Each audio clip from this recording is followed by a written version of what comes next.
The Newsday reports that vendors reject government ultimatum. We are seeing messages that have been sent, clear messages. Vendors send messages of defiance to Mnangagwa'S dogmatic orders. And it is quite very obvious that this was going to happen. We knew that this was going to happen because what Mnangagwa is trying to do is actually a war with the citizens, and we don't know what really he wants to achieve, considering that Mnangagwa is by the rope. He's standing by the rope. Anything can happen at any time. He's right by the cliff edge. And whatever that he wants to achieve through this shenanigan of vendors, people are not yet very sure about. But we are watching him to see what it is that he thinks he might want to achieve. Possibly some thinking that he wants to push people out of towns in preparation for the 31st of March. I don't know whether that would work. Because this war with the vendors will continue every day. That is the problem.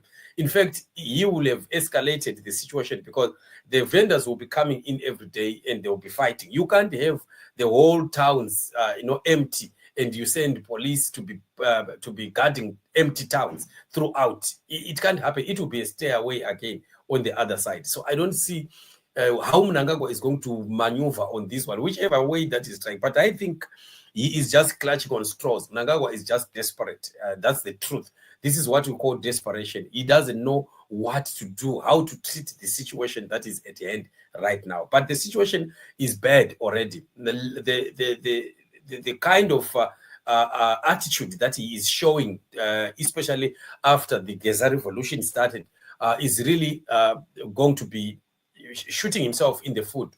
I wish Mnangagwa would have handled things in a different manner. But of course, we know what dictators do. They die, they go down fighting, right? They go down fighting, which is the attitude that we are already seeing him portraying here, that he doesn't care about what is out there. In fact, he can continue to go on and take over the post office savings bank. He can continue to grab monies and steal the lorries that are carrying our lithium into Mozambique, continue as always, just like all normal days.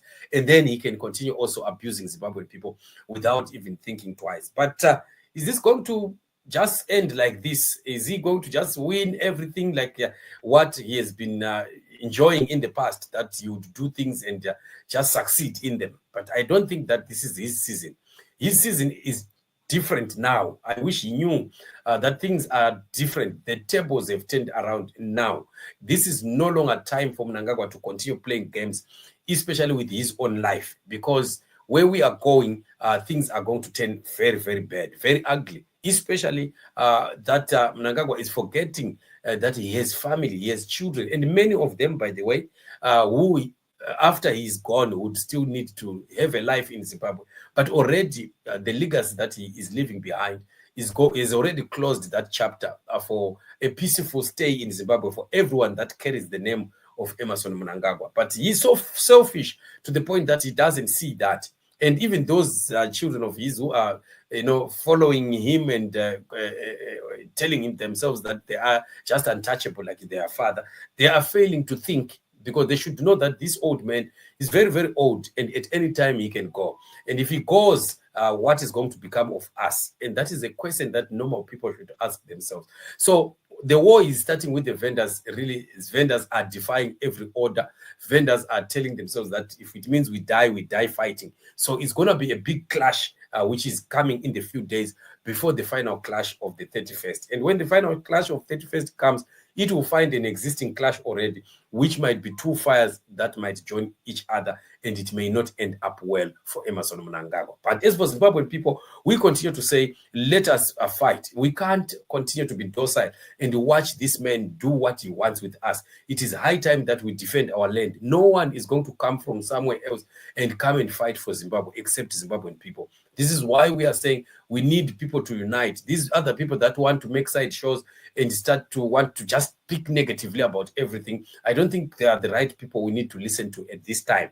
We are in a time and a season that needs Zimbabwean people together, joining hands, fighting one struggle together, and then we can go back to our camps later on, as long as we have allowed or managed or given an opportunity for our country to be freed from the oppression that the nation is under because of the cabal of Emmerson Mnangagwa and the 2030s. They are going down. They are not going to succeed as long as Zimbabwean people are, determined to do the right thing. The only right thing that we need to do in this season is just to make sure that we push so hard to have this man out, and we have him and all the thieves, and we stop the corruption, we stop the looting, we stop the stealing, and Zimbabwe begins to work once again. It's possible to have a working Zimbabwe as long as we have the right people in the right places, and that is our goal, and that is our prayer, and it's going to happen, and nobody can stop it. Thank you so much, family, for joining me on the shows. We will be meeting again tomorrow in upcoming shows. You are blessed.